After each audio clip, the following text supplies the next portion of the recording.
وسر طريقي كي أراه يطيب. بسم الله الرحمن الرحيم. الحمد لله رب العالمين، والصلاة والسلام على أشرف الأنبياء والمرسلين نبينا محمد وعلى آله وصحبه أجمعين. Chers frères, chères sœurs, assalamu alaikum wa rahmatullahi wa barakatuh. Et nous continuons dans la continuité du chapitre sur Al-Iman bil Yawm al-Akhir, la croyance au jour dernier et ce qui est en relation avec cela, tout ce qui est accordé avec cela, et la destination des croyants. La destination des croyants où ils jouiront éternellement de plaisir que seul Allah subhanahu wa ta'ala connaît réellement, qu'il a réservé pour les croyants morts sur les bonnes actions et sur At-Tawhid, l'unicité d'Allah subhanahu wa ta'ala, et sur le suivi du prophète alayhi salatu wa salam. Car il n'y a pas possibilité d'atteindre ce paradis et d'être préservé de l'enfer si ce n'est par l'obéissance à Allah subhanahu wa ta'ala, par l'accomplissement de ce qu'il nous a légiféré, et de délaisser les interdits, c'est-à-dire les désobéissances. Et c'est pour cela que Iblis fait les efforts d'une manière continue pour emmener le maximum de personnes avec lui en enfer et amener les gens, les croyants, à l'égarement. C'est pour ça que la personne a besoin d'aide d'Allah subhanahu wa ta'ala. C'est pour ça que dans la sourate Al-Fatiha, le croyant y répète quotidiennement dans toutes ses unités de prière: Iyyaka na'budu wa iyyaka nasta'in. C'est toi seul que nous adorons, At-Tawhid. Ça, c'est la cause d'entrée au paradis, la cause de miséricorde. Wa iyyaka nasta'in. Et c'est à toi dont nous implorons le secours. La personne, elle a besoin d'aide. Et dans cette sourate, la personne, elle demande de rester sur ce droit chemin. Ihdina sirata al-mustaqim. Elle demande la guidée d'Allah subhanahu wa ta'ala pour rester sur ce chemin droit, jusqu'à ce que lui vienne la mort. Et donc nous allons parler du paradis qu'Allah a réservé pour les croyants. Et bien évidemment, si la personne connaît la valeur de ce qu'elle recherche, c'est-à-dire ce paradis, ce que tu recherches, ça t'allège les efforts que tu fournis pour l'acquérir. Ça t'allège les efforts que tu fournis pour l'acquérir, et ça te permet de patienter et d'endurer dans la recherche de ce bonheur éternel. C'est un bonheur éternel. Alors ici, tu compares ce bas monde, et que toute jouissance que la personne peut obtenir dans ce bas monde, c'est une jouissance qui est temporaire. Elle terminera un jour ou l'autre pour tous.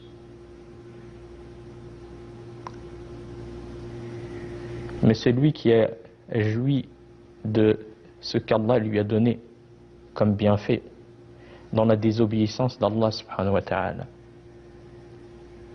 et dans le fait de mécroire en Allah et de se soumettre au prophète Mohammed alayhi salatu wa salam. Une demeure éternelle pour ceux qui ont mécru en enfer.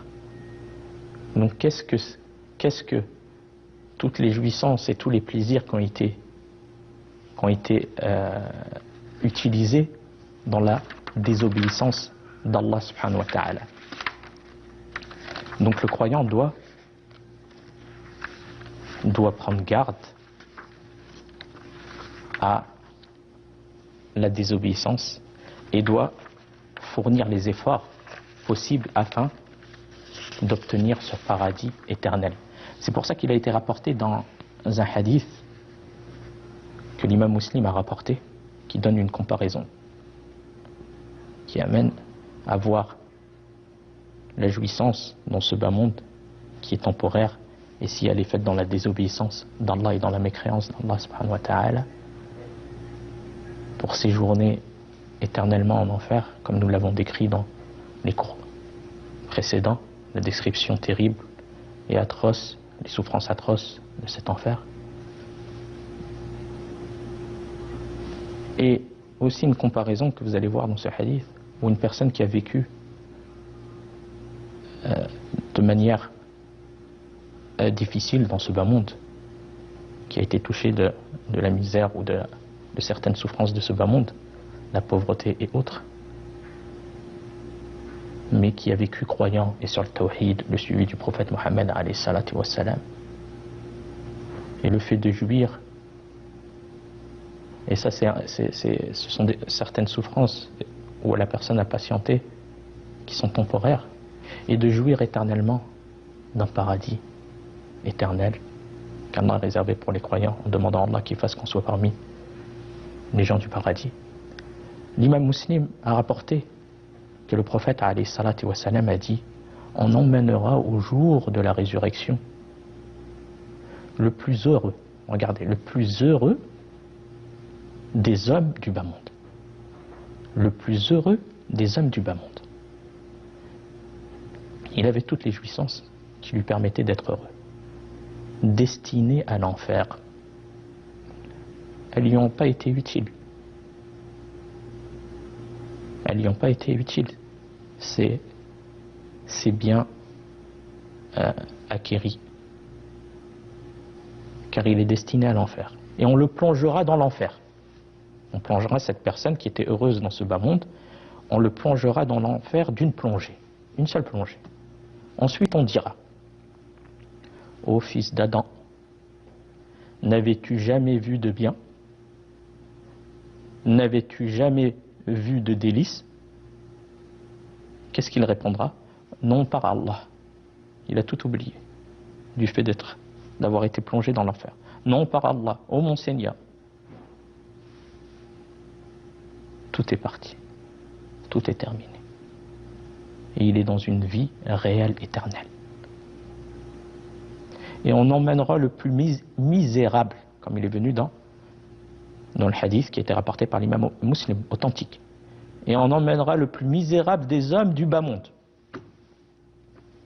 Certaines souffrances des souffrances qu'il a eues. Le plus misérable des hommes du bas monde. Destiné à où? Au paradis. Et on le plongera dans le paradis d'une plongée, une seule plongée dans le paradis.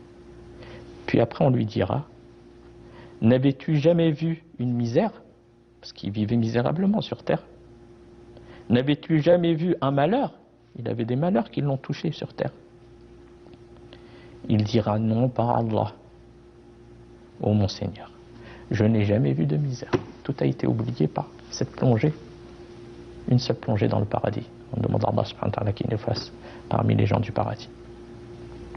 Non, par Allah, ô mon Seigneur, je n'ai jamais vu de misère ni de malheur. En outre, le mécréant oubliera tous les délices. Il oubliera tous les délices et les luxes mondains par une seule plongée en enfer, qu'Allah nous en préserve. Mais s'il aurait utilisé ses biens dans l'obéissance d'Allah et ce luxe dans l'obéissance d'Allah, il n'y a pas de mal à être riche. Et au contraire, c'est du bien sur du bien. Car il remercie Allah, par l'obéissance à Allah, il utilise ce luxe et ses biens mondains dans l'adoration d'Allah, et c'est que du bénéfice pour lui. Mais il a mécru, et il a vécu mécréant, et il a utilisé ses biens dans la désobéissance d'Allah. En outre, le mécréant oubliera tous les délices et les luxes mondains par une seule plongée en enfer. Tout comme le croyant oubliera tous les maux, les misères et la pauvreté par une seule plongée au paradis. Par une seule plongée au paradis. Et le paradis, c'est une demeure qui est éternelle, tout comme l'enfer, qu'Allah subhanahu wa ta'ala a préparé pour les croyants. Et le paradis existe déjà.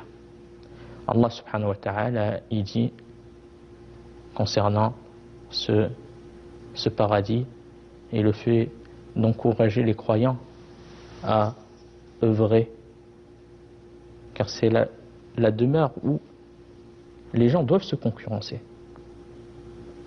Malheureusement, on est dans une époque où les gens se concurrencent dans autre que les bonnes actions. Certaines personnes, Allah par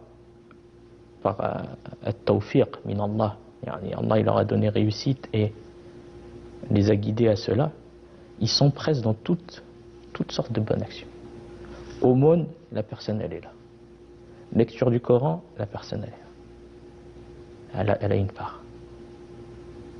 Le jeûne, la personne elle a une part.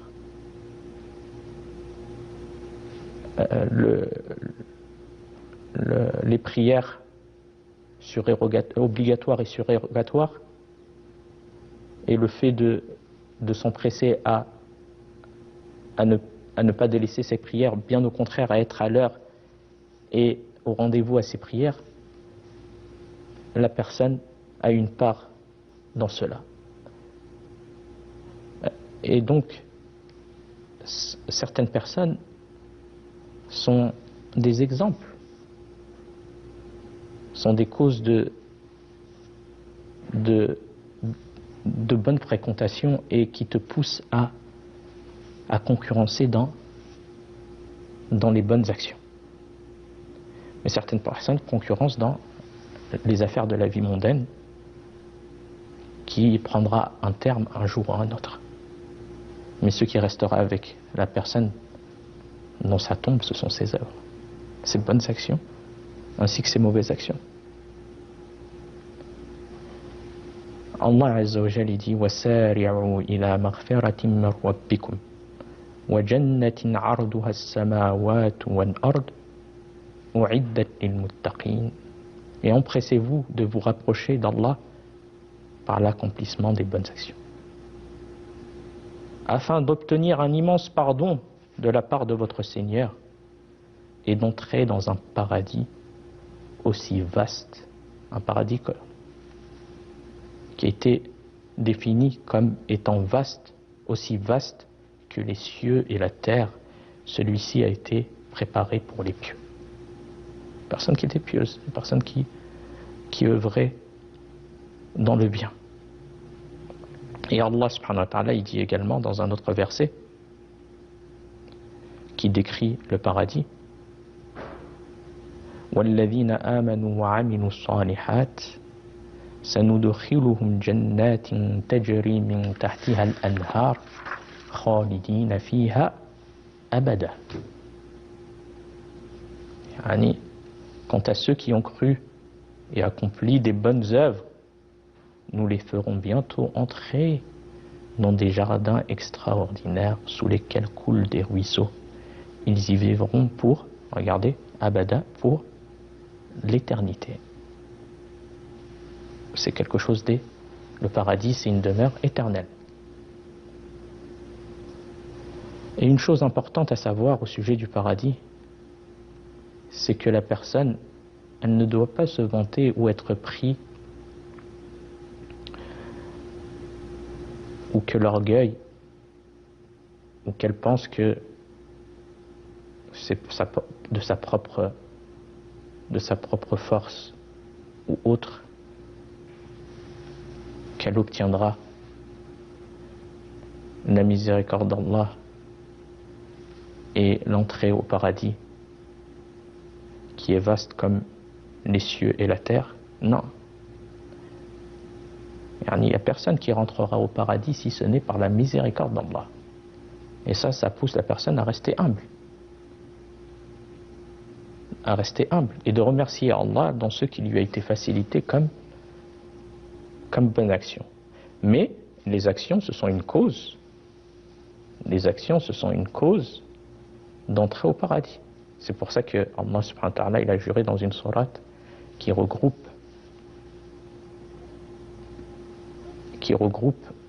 des bienfaits énormes.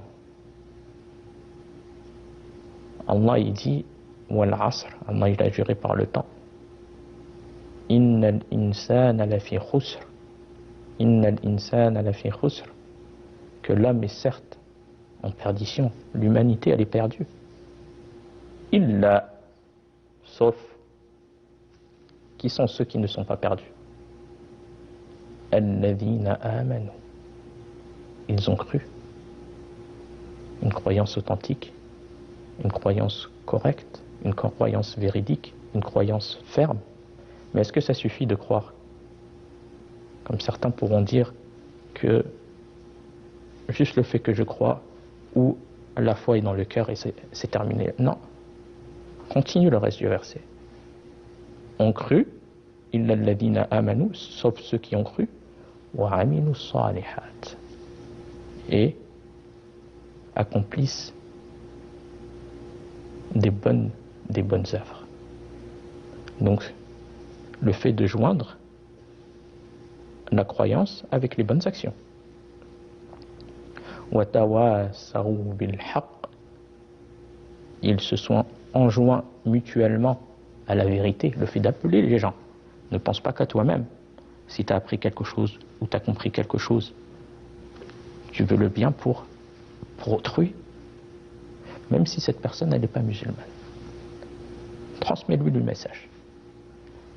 La personne a transmis le message. Et la guidée, elle appartient à Allah subhanahu wa ta'ala. Donc le fait de transmettre, car tu veux le bien pour autrui. Tu veux que lui aussi soit parmi les gens du paradis, qu'il soit épargné de l'enfer. Donc le fait d'appeler les gens à Allah subhanahu wa ta'ala et à se soumettre à Allah et à accomplir des bonnes actions, à être bon envers ses parents, à aussi s'acquitter de la zakat et prier, accomplir la prière et autres comme bonnes actions, car toutes ces actions-là, ce sont les causes, ce sont les bonnes œuvres citées dans le verset wa amilu salihat, et accomplissent des bonnes œuvres, sont une cause aussi d'entrer au paradis. Wa tawasaw bis sabr, et qui s'enjoignent mutuellement à la patience, le fait de patienter, le fait de prier ces 5 prières à l'heure, surtout la prière du Fajr, surtout en période hivernale, le fait d'entendre le réveil et de se lever et d'aller faire les ablutions en période hivernale, tout ça, ça demande patience. Donc les croyants, ils s'enjoignent mutuellement à cette patience et s'encouragent et endurent dans l'accomplissement des bonnes actions et le délaissement de la désobéissance d'Allah subhanahu wa ta'ala. C'est pour ça que il n'y a personne qui entrera au paradis si ce n'est par la miséricorde d'Allah subhanahu wa ta'ala. Et même An-Nabi alayhi salatu wa salam, comme il a été cité dans le hadith qui a été rapporté par qui était fi Sahih al-Bukhari, qui est authentique, où il a été dit Sami'at Rasul, qui était rapporté par Abu Huraira, qui dit Sami'tu Rasulullah sallallahu alayhi wa sallam yaqul lan yudkhila ahadan amaluhu al-jannah. Qalu wala anta ya Rasulullah? Qala la wala ana إلا أن يتغمدني الله بفضل ورحمة. Nul ne sera introduit au paradis par ses œuvres, le prophète sallallahu alayhi wa sallam a dit. Les compagnons dirent, même pas toi, ô messager d'Allah? Il répondit, même pas moi. Le prophète sallallahu alayhi wa sallam. Je n'y entrerai que si Allah me couvre d'une grâce et d'une miséricorde, en demandant à Allah subhanahu wa ta'ala qui nous couvre de sa miséricorde subhanahu wa ta'ala et qui nous fasse rentrer dans ce paradis, qui nous préserve du châtiment de la tombe et du châtiment de l'enfer. وفي الختام هذا والله أعلم وصلى الله على نبينا محمد والسلام عليكم ورحمة الله وبركاته. الحياة بحبنا للدعوة لله رب العالمين تطيب